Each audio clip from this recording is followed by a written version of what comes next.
بسم الله الرحمن الرحيم اقرأ باسم ربك الذي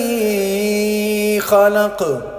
خلق الإنسان من علق اقرأ وربك الأكرم الذي علم بالقلم علم الإنسان ما لم يعلم كلا إن الإنسان ليطغى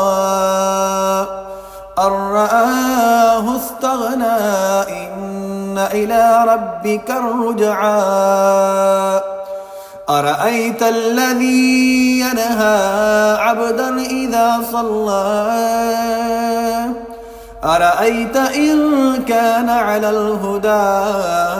أو أمر بالتقوى أرأيت إن كذب وتولى ألم يعلم بأن الله يرى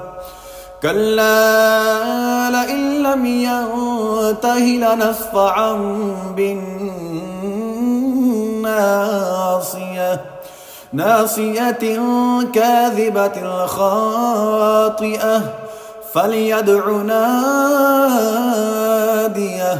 سندع الزبانية كلا لا تطعه واسجد واقترب